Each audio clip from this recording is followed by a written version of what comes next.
Baik, assalamualaikum warahmatullahi wabarakatuh. Perkenalkan, nama saya Feby Hoernisa dan NPM 246460002 dari Prodi Mahasiswa S1 Teknik Sipil Universitas PGRI Semarang. Di sini saya sedang melaksanakan KKN atau kuliah kerja nyata di Desa Pondok, Kecamatan Grogol, Kabupaten Sukoharjo. Pada kesempatan kali ini, saya akan memberikan pelatihan software Microsoft Office Word dengan dosen pembimbing lapangan Bapak Bambang Agus Herlambang Eskom Mkom.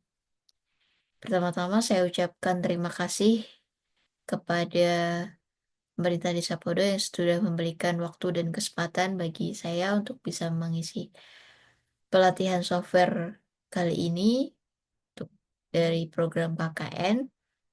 Dan terima kasih kepada hadirin yang telah hadir pada acara pelatihan software kali ini.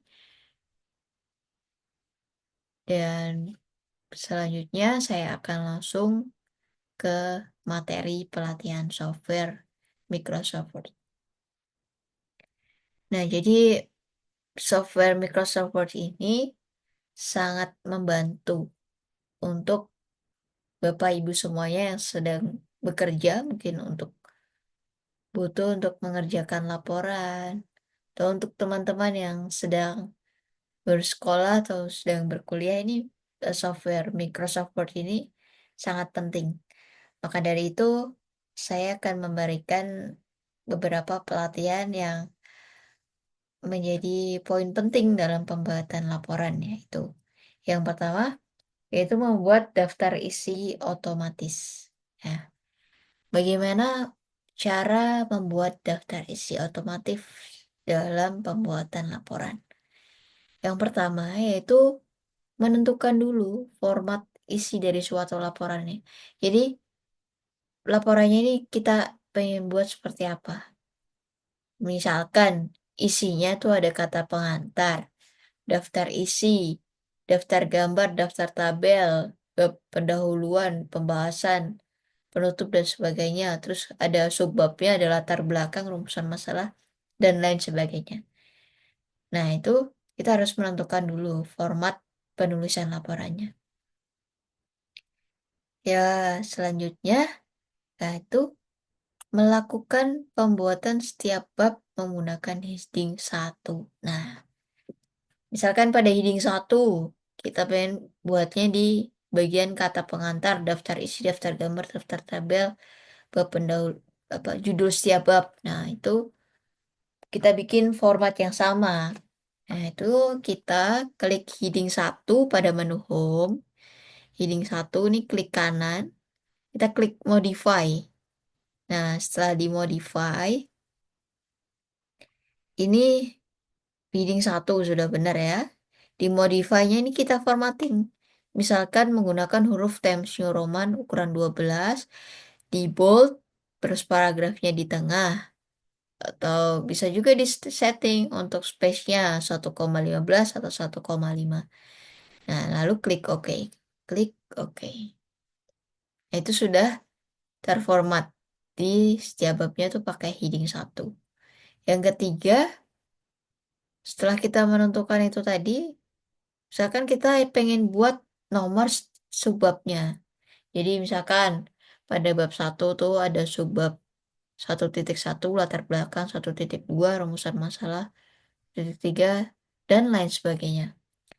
Nah, itu kita klik home, caranya klik home, lalu di numbering library ini, lalu kita pilih di numbering library-nya, apakah ada nggak nomor penomoran subbab yang kita inginkan. Misalkan kita buat 1.1.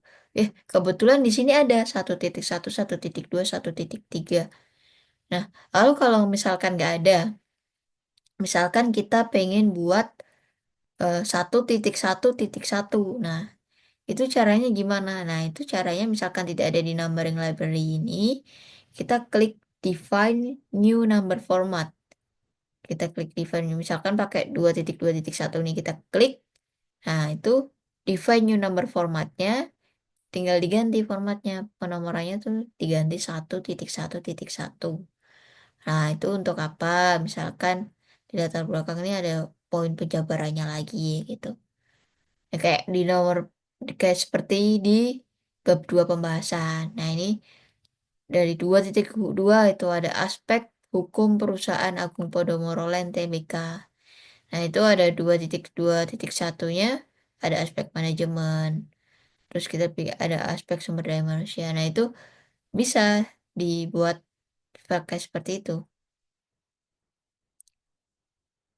Selanjutnya, untuk melakukan pembuatan heading 2 pada subbab dan sub-subbab. Nah, nih. Misalkan kan tadi di judul babnya kita sudah pakai heading 1. Lalu di nomor subbabnya kita setting pakai heading 2 gitu.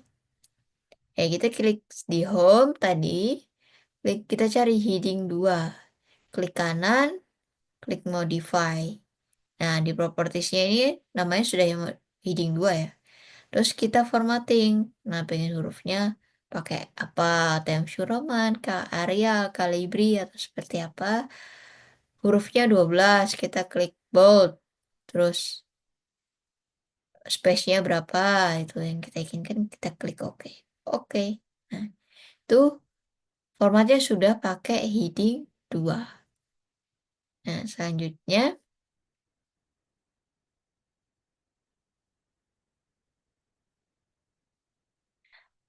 nah ini tadi. Misalkan di sub-subbabnya tadi pakai heading 3, kita klik new style. Style baru ya gitu. Style baru kita itu klik heading 3, kita formatting sama kayak tadi.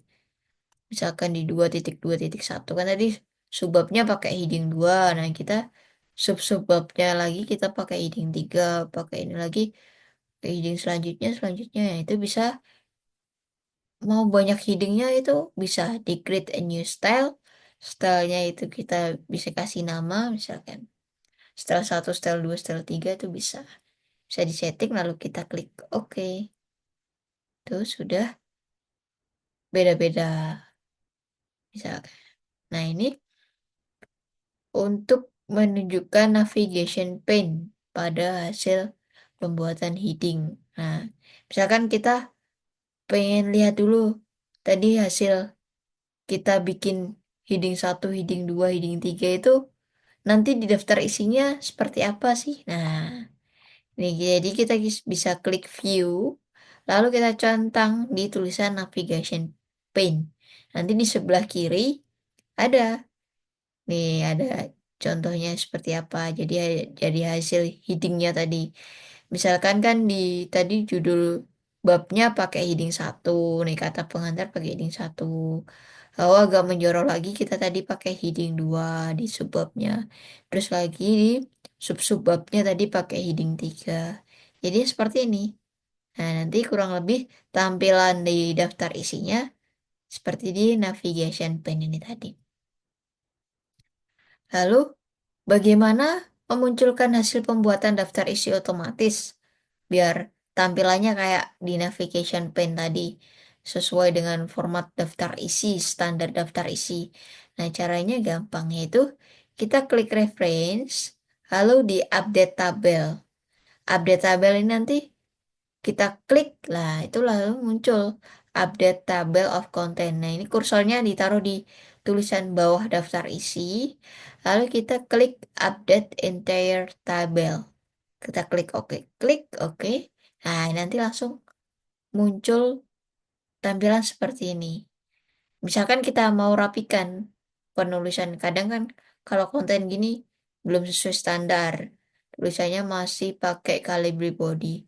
Kita mau pakai Times New Roman gitu. Kita bisa klik blog, lalu klik home, kita ganti format penulisannya sesuai dengan yang diinginkan. Nah, itu beberapa tips-tips cara membuat daftar isi otomatis. Lalu, biar daftar isi otomatis ini kan halamannya masih sama semua nih.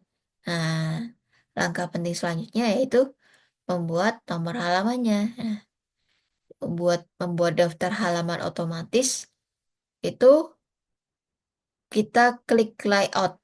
Misalkan dari daftar isi atau daftar gambar kita ke bab 1 atau pendahuluan.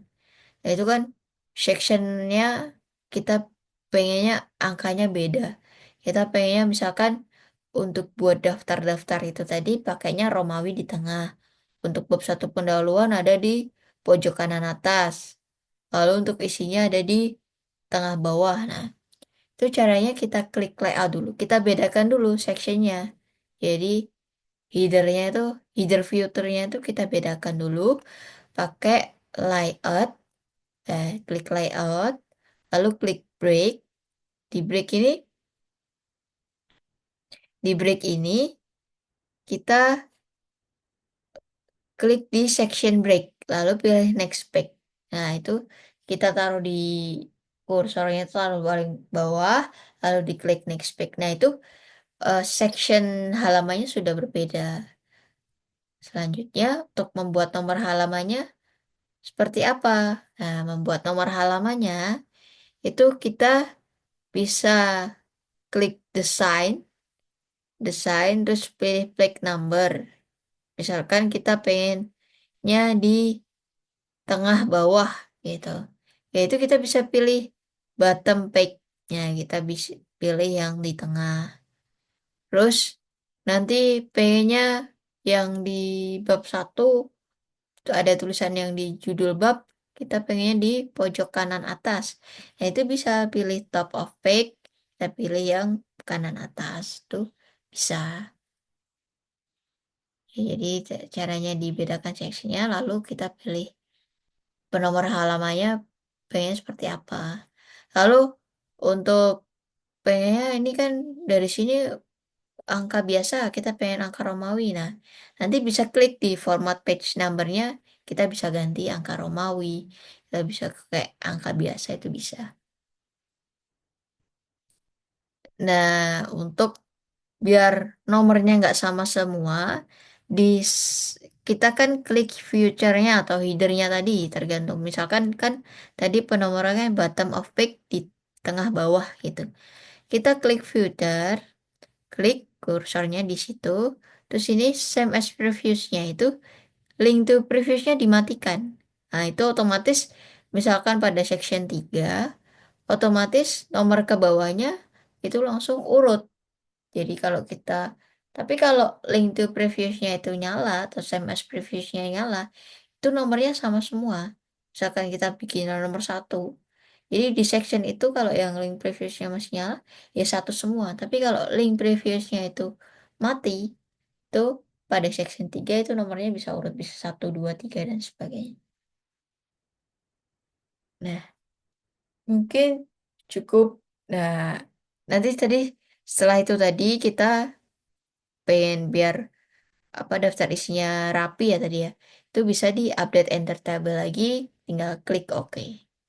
Nah, itu udah otomatis apa headingnya sudah sesuai dengan format daftar isi, nomor halamannya juga sudah otomatis seperti itu.